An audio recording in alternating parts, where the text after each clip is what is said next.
Hello students, आज हम बात करेंगे पैनोरामा लेसन नंबर 2 जिसका नाम है the portrait of a lady. Portrait यानी एक फोटोग्राफ, एक चित्रण। इस पाठ को लिखा है महान लेखक खुशवंत सिंह ने। खुशवंत सिंह एक महान लेखक थे, भारतीय, एक वकील रह चुके थे वो, और उनकी एक फेमस उपन्यास का नाम है द ट्रेन टू पाकिस्तान। इस पाठ में उन्होंने बचपन में अपनी और अपनी दादी के जीवन के बारे में बताया है, प्लस ये बताया है कि उनकी दादी का उनसे कितना इमोशनल, कितना भावात्मक जुड़ाव था, उनके बीच कितनी स्ट्रॉन्ग बॉन्डिंग थी और किस तरह समय के साथ साथ वो बॉन्डिंग खत्म हो गई। उसके बारे में बहुत ही इमोशनल, बहुत ही इंटरेस्टिंग कहानी है। तो शुरू करते हैं lesson the portrait of a lady. My grand mother, like everybody's grand mother, was an old woman. She had been old and wrinkled for 20 years that I had known her. So, जैसे सबकी दादी होती है वैसे ही मेरी भी दादी थी, बिल्कुल बूढ़ी। और पिछले 20 वर्षों से मैं देख रहा हूं मेरी दादी को, उनके चेहरे पे बहुत सारी झुर्रियां थी। People said that she had once been young and pretty and had even had a husband, but that was hard to believe. लोग कहते हैं कि एक जमाने में तुम्हारी दादी बहुत सुंदर थी, जवान थी और उनका एक हस्बैंड भी था, लेकिन मेरे लिए ये कल्पना करना भी बहुत मुश्किल है। My grandfather's portrait hung about the mantel piece in the drawing room. मेरे दादाजी की पोर्ट्रेट, मेरे दादाजी की फोटो वहां मेंटल पीस पे दीवार के ऊपर लगी हुई थी ड्राइंग रूम में. He wore a big turban and loose fitting clothes. वो एक पगड़ी पहनते थे और इसके अलावा सफेद कपड़े वो पहना करते थे. His long white beard covered the best part of his chest and he looked at least 100 years old.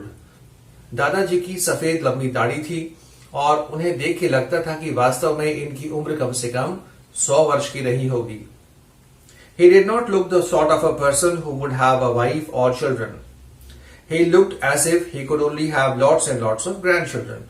उन्हें देख के लगता ही नहीं था कि कभी इनकी कोई पत्नी भी होगी, इनके बच्चे भी होंगे. इस तस्वीर को देख के सिर्फ एक ही ख्याल आता था और वो ये कि इनके बहुत सारे पोते पोतियां होंगे, नातियां होंगी. इनके खुद की पत्नी होगी या बच्चे होंगे, ये कल्पना करना भी मुश्किल था. As for my grandmother being young and pretty, the thought was almost revolting. रही बात दादी की कि दादी कभी सुंदर थी, ये विचार ही असंभव लगता था. She often told us of the games she used to play as a child. That seemed quite absurd and undignified on her part, and we treated it like the fables of the prophets she used to tell us. दादी जी हमें अपने बचपन के games के बारे में बताती थी कि वो कौन कौन से खेल खेलती थी, और उनके मुंह से वो सारी बातें, उनके बचपन के खेल के बारे में सुनना बहुत ही हास्यप्रद लगता था और हमें लगता था कि ये भी कोई साधु संतों की जो कहानियां सुनाती है वैसी ही कोई कहानी है. अब जो पैराग्राफ पढ़ेंगे उस पर एक क्वेश्चन बनता है. Character sketch of authors grandmother. ध्यान से सुनना है आपको. She had always been short and fat and slightly bent. दादी जी छोटी हाइट की थी, थोड़ी मोटी सी थी और झुकी हुई रहती थी उम्र की वजह से. Her face was a crisscross of wrinkles running from everywhere to everywhere. उनके चेहरे पे बहुत सारी झुर्रियां थी. No, we were certain she had always been as we had known her. उन्हें देख के तो यही लगता था कि ये हमेशा से ऐसी ही बूढ़ी होंगी, ये कभी जवान हो ही नहीं सकती. Old, so terribly old that she could not have grown older and had stayed at the same age for 20 years. वो इतनी बूढ़ी थी कि इससे ज्यादा कोई बूढ़ा इंसान हो ही नहीं सकता, और बचपन से 20 वर्षों से हम यही देखते आ रहे थे. She could never have been pretty, but she was always beautiful. वो सुंदर कभी नहीं हो सकती थी, लेकिन वो बहुत ही ज्यादा खूबसूरत थी. यहां दोनों वर्ड्स का एक ही मतलब है, प्रिटी और ब्यूटीफुल. एक वर्ड बता रहा है वो उनकी फिजिकल अपीयरेंस को लेके, क्योंकि बहुत सारी झुर्रियां थी तो ये मानना कि दादी सुंदर थी ये मुश्किल था. दूसरा खूबसूरत वर्ड उसने इस्तेमाल किया है कि वो इतनी बूढ़ी होने के बावजूद एक बहुत ही सुंदर खूबसूरत व्यक्तित्व थी, और यही बात लेखक को उन्हें ब्यूटीफुल कहने के लिए प्रेरित करती है. She hobbled about the house in spotless white with one hand resting on her waist to balance her stoop, and the other telling the beads of her rosary. बिल्कुल सफेद कपड़े पहनती थी वो, थोड़ी सी लंगड़ा के चलती थी और घर में यहां से वहां घूमती रहती थी। बुढ़ापे की वजह से उनका एक हाथ हमेशा कमर पे होता था क्योंकि वो हल्की सी झुकी हुई थी और दूसरे हाथ में उनकी माला होती थी। Her silver locks were scattered untidily over her pale, puckered face, and her lips constantly moved in inaudible prayer. सफेद कपड़े और उसके अलावा उनके बालों का रंग भी बिल्कुल सफेद था। कुछ सफेद लटें, जुल्फें उनके चेहरे पे हमेशा दिखा करती थी। झुर्रियों वाले उस चेहरे में सफेद बालों की लटें जो थी वो रहती थी और वो धीरे धीरे बिल्कुल कम आवाज में प्रार्थनाएं, प्रेयर्स बोलती रहती थी और यहां से वहां घूमती थी। Yes, she was beautiful. लेखक कहते हैं हाँ, इस पर्सनैलिटी वाली मेरी दादी वाकई सुंदर थी। She was like the winter landscape in the mountains, an expanse of pure white serenity, breathing peace and contentment. जिस तरह से सफेद बर्फ की बिछी हुई चादरों के बीच पहाड़ होते हैं, शांत, संतुष्ट, खुशनुमा, उसी तरह से सफेद वस्त्र पहनती थी मेरी दादी, शांत रहती थी, संतुष्टि का भाव था उनके चेहरे पे। My grandmother and I were good friends. लेखक कहता है कि मेरी दादी और मैं बहुत अच्छे दोस्त थे। My parents left me with her when they went to live in the city and we were constantly together. मेरे माँ बाप शहर चले गए रहने के लिए और उन्होंने मुझे अपनी दादी के पास छोड़ दिया। यहां से फिर एक इंपॉर्टेंट क्वेश्चन बनता है। She used to wake me up in the morning and get me ready for school. मेरी दादी मुझे सुबह उठाती थी और मुझे स्कूल जाने के लिए तैयार करती थी। She said her morning prayer in a monotonous sing song while she bathed and dressed me in the hope that I would listen and get it to know by heart. जब वो मुझे नहलाती थी, तैयार करती थी, तो मेरी दादी अपनी मीठी आवाज में गुरबानी के कुछ पाठ यानी कि कुछ धार्मिक गीत गाती थी, इस उम्मीद में कि मैं भी एक दिन उन्हें सीखूंगा। I listened because I loved her voice but never bothered to learn it. मैं अपनी दादी के उन गीतों को सुनता था क्योंकि मुझे उनकी आवाज बहुत पसंद थी, लेकिन मैंने कभी उसे सीखने की कोशिश नहीं की।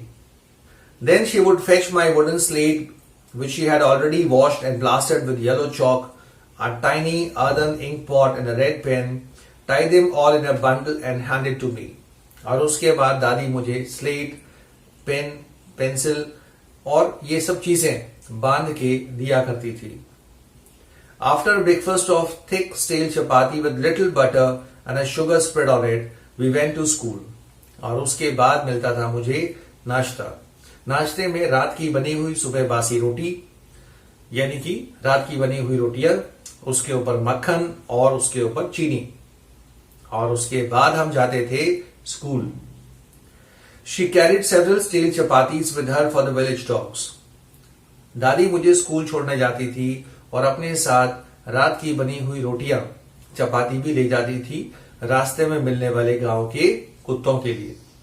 My grandmother always went to school with me because the school was attached to the temple. दादी मेरे साथ स्कूल जाती थी क्योंकि मेरा स्कूल और गुरुद्वारा साथ में थे। The priest taught us the alphabet and the morning prayer. और वो वहां के पुजारी यानी जो गुरुद्वारे में होते हैं पंडित पुजारी, वो हमें अल्फाबेट्स यानी कि ABCD वगैरह सिखाते थे और सुबह सुबह की प्रार्थनाएं भी सिखाया करते थे। While the children sat in the rows on either side of the veranda singing the alphabets or the prayer in chorus, my grandmother sat inside reading the scriptures. Scriptures यानी धार्मिक ग्रंथ। सभी स्टूडेंट्स वरांडे में दोनों तरफ बैठ जाया करते थे। जो हमें शिक्षक पढ़ाते थे, सभी स्टूडेंट्स साथ में बैठ के उन्हें एक साथ कोरस यानी एक धुन में हम लोग गाते थे और मेरी दादी अंदर बैठ के यानी गुरुद्वारे में धार्मिक ग्रंथ वगैरह पढ़ती थी। When we had both finished, we would walk back together. जब हम दोनों अपना अपना काम पूरा कर लेते थे तो हम लोग वापस घर की ओर निकल पड़ते थे। This time the village dogs would meet us at the temple door. They followed us to our home, growling and fighting with each other for the chapatis we threw to them. बाहर निकलते ही गुरुद्वारे के गांव के कुत्ते हमारा इंतजार करते थे। वहां से लेके हमारे घर तक हम उन्हें रोटियां खिलाते रहते थे और वो कुत्ते आपस में लड़ते थे, एक दूसरे पे गुर्राते थे। When my parents were comfortably settled in the city, they sent for us. यहां से फिर इंपॉर्टेंट है, That was a turning point in our friendship. जब मेरे माता पिता शहर में सेटल हो गए आराम से, तो उन्होंने मुझे और मेरी दादी को शहर बुलवा लिया। ये हमारी दोस्ती के लिए एक बहुत ही इंपॉर्टेंट टर्निंग पॉइंट था। यहां से हमारी दोस्ती में एक नया मोड़ आया, एक बदलाव आया।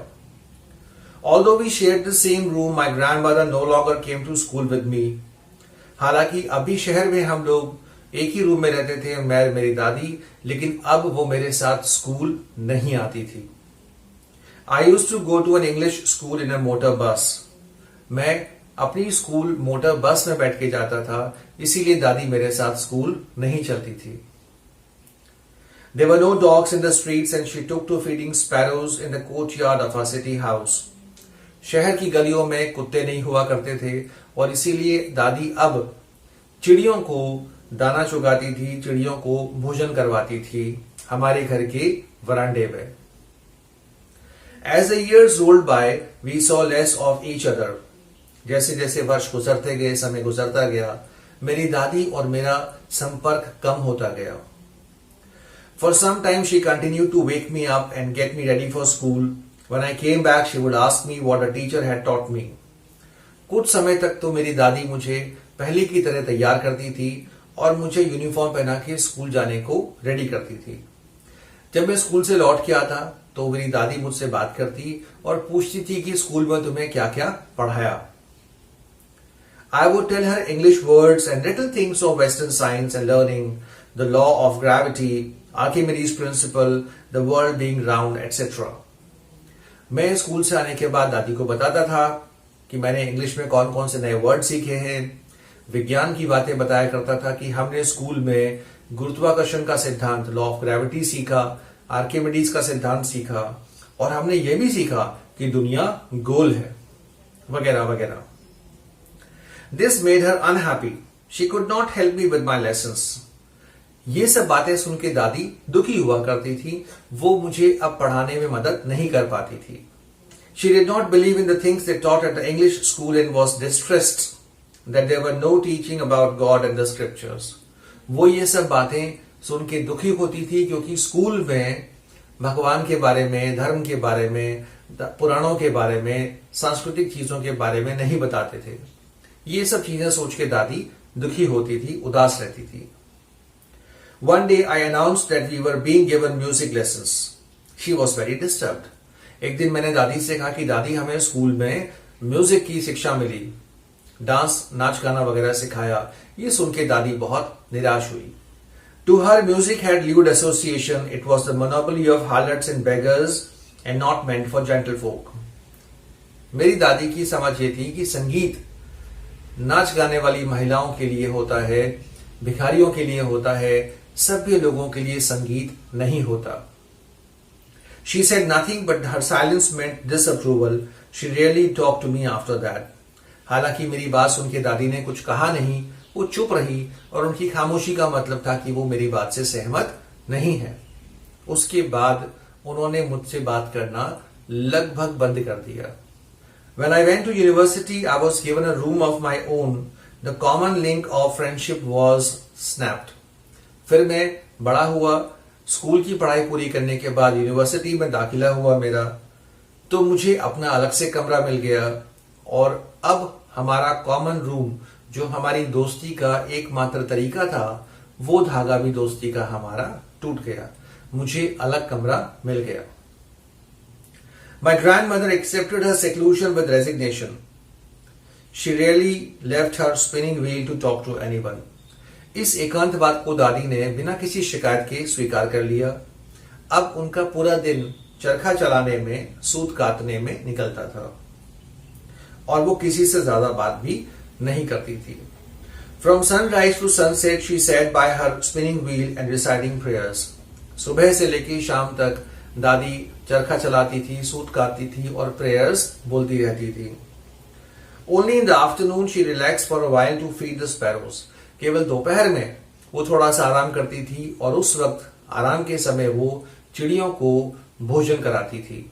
यहां से फिर इंपॉर्टेंट क्वेश्चन बनता है। While she sat in the veranda breaking the bread into small bits, hundreds of little birds collected round her, creating a veritable bedlam of chirpings. दोपहर में दादी जब वरांडे में बैठ के रोटी के छोटे छोटे टुकड़े करती थी, उस वक्त सैकड़ों चिड़िया उनके आसपास आके बैठ जाती थी और उनकी चहचहाट का बहुत ज्यादा शोर सुनाई पड़ता था। Some came and perched on her legs, others on her shoulders, some even sat on her head. कुछ चिड़िया आके दादी के पैरों पे बैठ जाती थी, कुछ उनके कंधों पे, हाथ पे और कुछ तो उनके सिर पे बैठ जाती थी। She smiled but never shooed them away. It used to be the happiest half hour of the day for her. दादी उन चिड़ियों की हरकतों को देख के मुस्कुराती थी, लेकिन उन्होंने कभी भी उनमें से किसी चिड़िया को शू नहीं किया, मतलब उन्हें भगाया नहीं अपने पास से। ये आधा घंटा दादी के जीवन का सबसे सुखद समय होता था। When I decided to go abroad for further studies, I was sure my grandmother would be upset. I would be away for 5 years and at her age one could never tell. University की पढ़ाई पूरी होने के बाद मैंने फैसला किया कि मैं विदेश जाके पढ़ूंगा। मुझे विश्वास था कि ये बात सुन के दादी अपसेट होंगी, उदास हो जाएंगी, क्योंकि मैं 5 वर्षों के लिए वहां जाने वाला था और दादी की उम्र ऐसी थी कि अब उनके बारे में कुछ भी कहा नहीं जा सकता था। But my grand mother could, लेकिन दादी कह सकती थी कि हाँ, मैं अभी 5 वर्ष कहीं नहीं जाने वाली, यही रहूंगी मैं जिंदा। She was not even sentimental. दादी मेरे विदेश जाने से बिल्कुल सेंटिमेंटल नहीं थी, उदास नहीं थी, भावुक नहीं थी। She came to leave me at the railway station but did not talk or show any emotion. Her lips moved in prayer, her mind was lost in prayer. दादी मुझे छोड़ने स्टेशन आई, लेकिन उनके चेहरे पे अभी भी किसी प्रकार का कोई भाव, कोई इमोशन नहीं था। वो अब भी प्रेयर करने में बिजी थी। Her fingers were busy telling the beads of her rosary. उनकी उंगलियां माला फेरने में बिजी थी, उनके होठों पे प्रार्थनाएं थी। Silently she kissed my forehead, and when I left I cherished the moist imprint as perhaps the last sign of physical contact between us. फिर ट्रेन रवाना होने से पहले दादी ने मेरा माथा चूमा और मुझे ऐसा महसूस हुआ कि ये शायद आखिरी बार मैं अपनी दादी के स्पर्श को महसूस कर रहा हूं। But that was not so. After 5 years I came back home and was met by her at the station. लेकिन ऐसा हुआ नहीं। 5 वर्षों के बाद मैं लौट के आया तो दादी स्टेशन पे खड़ी थी। She did not look a day older. She still had no time for words, and while she clasped me in her arms, I could hear her reciting prayers. 5 वर्ष के बाद भी दादी पहले जितनी ही बूढ़ी दिख रही थी, अभी भी उनके पास कहने को कुछ नहीं था, अभी भी वो प्रेयर्स में बिजी थी। उन्होंने मुझे गले लगाया और जब मुझे गले लगाया तो भी मैं उनके होठों से प्रेयर्स की आवाजें सुन सकता था। Even on the first day of my arrival, her happiest moments were with her sparrows, whom she fed longer and with frivolous rebukes. मेरे आने के पहले दिन पर भी दादी सबसे ज्यादा खुश चिड़ियों को खाना खिलाने में थी, भोजन कराने में थी। हालांकि उस दिन बहुत अधिक समय तक वो उनके पास बैठी और हंसी मजाक में उन चिड़ियों को वो डांट फटकार भी रही थी, मानो वो खुश हो। In the evening a change came over her. She did not pray. She collected the women of the neighborhood, got an old drum and started to sing. शाम को एक बदलाव, परिवर्तन देखने को मिला। उस दिन शाम को दादी ने प्रार्थना नहीं की, उन्होंने पड़ोस की महिलाओं को इकट्ठा किया, घर में पड़े एक पुराने ढोलक को उन्होंने लिया और महिलाओं के साथ वो गीत गाने लगी। For several hours she thumped the sagging skins of the dilapidated drum and sang of the homecoming of warriors. कई घंटों तक दादी ढोलक बजाती रही और जब युद्ध करके वीर घर लौटते हैं योद्धा, उनके उपरांत जो विजय गीत गाए जाते हैं, इस प्रकार के गीत दादी उन महिलाओं के साथ गा रही थी और स्वयं ढोलक भी बजा रही थी। यानी वो मेरे विदेश से लौटने पे खुश थी। We had to persuade her to stop to avoid overstraining. That was the first time since I had known her that she did not pray. हम लोगों को दादी को मनाना पड़ा, राजी करना पड़ा कि दादी बस अब आप थक जाओगी, बीमार हो जाओगी। लेखक कहता है कि मेरे जीवन में वो पहला ऐसा अवसर था जब मैंने दादी को प्रार्थना करते हुए नहीं देखा। जब उनके लिए गीत गाना, मेरे विदेश से लौट के आना ज्यादा इंपॉर्टेंट था, उन्होंने प्रार्थनाएं तक नहीं की। The next morning she was taken ill. It was a mild fever and the doctor told us that it would go. But my grandmother thought differently. अगले दिन सुबह दादी बीमार हो गई, उन्हें हल्का सा बुखार था। डॉक्टर ने कहा कि वो चला जाएगा, यानी बुखार निकल जाएगा, खत्म हो जाएगा, लेकिन दादी ऐसा नहीं सोचती थी। She told us that her end was near. उन्होंने कहा कि अब उनका अंत समीप है, निकट है। She said that since only a few hours before the close of the first chapter of her life she had omitted to pray, she was not going to waste any more time talking to us. उन्होंने कहा कि अब मेरा समय निकट है, अब मेरी मृत्यु का समय निकट है और मैंने अपने इस जीवन के अध्याय में धरती पे पहली बार अपने कुछ घंटे तुम लोगों से बातें करके गवा दिए। अब मैं तुमसे बात करके टाइम वेस्ट नहीं करूंगी, मुझे प्रार्थनाएं करने दो। We protested, but she ignored our protests. हमने विरोध किया, हमने कहा दादी आप बीमार हैं, आराम की जरूरत है, पर उन्होंने हमारी बात को अनदेखा किया। She lay peacefully in bed praying and telling her beads. वो शांति से अपने बिस्तर पर लेट गई और अपनी प्रार्थनाएं कहने लगी। Even before we could suspect, her lips stopped moving and the rosary fell from her lifeless fingers. A peaceful pallor spread on her face and we knew that she was dead. इससे पहले कि हम महसूस कर पाते, इससे पहले कि हम देख पाते कि क्या हुआ है, दादी के होठ हिलना बंद हो चुके थे, उनकी निर्जीव हो चुकी उंगलियों में से उनकी माला नीचे गिर गई, उनके चेहरे का रंग पीला पड़ गया और हम जानते थे कि हमारी दादी मर चुकी थी। We lifted her off the bed and, as is customary, laid her on the ground and covered her with a red shroud. जैसी कि रिवाज है, परंपरा है, हमने उन्हें बिस्तर से उठाया और जमीन पे लिटा दिया और एक लाल कपड़े में, यानी लाल कफन में दादी की बॉडी को लपेटा हमने। After a few hours of mourning, we left her alone to make arrangements for her funeral. कुछ घंटे शोक मनाने के बाद हम लोग दादी की अंतिम यात्रा के लिए तैयारियों में निकल पड़े। उनकी शव यात्रा की तैयारी में हम व्यस्त हो गए। In the evening we went to her room with a crude stretcher to take her to be cremated. The sun was setting and had lit her room and veranda with a blaze of golden light. शाम के समय हम दादी के room में आरती लेके आए।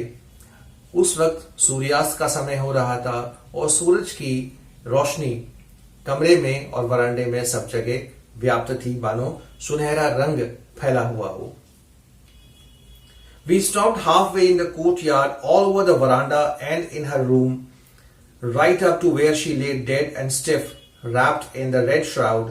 Thousands of sparrows sat scattered on the floor. लेकिन कमरे में प्रवेश करने से पहले ही वरांडे के आधे ही रास्ते में हमें रुक जाना पड़ा, क्योंकि पूरे वरांडे में और दादी के कमरे में उनके आसपास चारों ओर हजारों की संख्या में चिड़िया बैठी हुई थी। There was no chirping, और वो सब शांत थी, चहचहा नहीं रही थी हमेशा की तरह। We felt sorry for the birds and my mother fetched some bread for them. She broke it into little crumbs the way my grandmother used to and threw it to them. उन चिड़ियों को देख के हमें बहुत दुख हुआ। मेरी माँ ने रोटियों के छोटे छोटे टुकड़े किए और उन चिड़ियों की तरफ डाला जिस तरह मेरी दादी करती थी। The sparrows took no notice of the bread, लेकिन किसी भी चिड़िया ने उन रोटी के टुकड़ों की तरफ ध्यान नहीं दिया।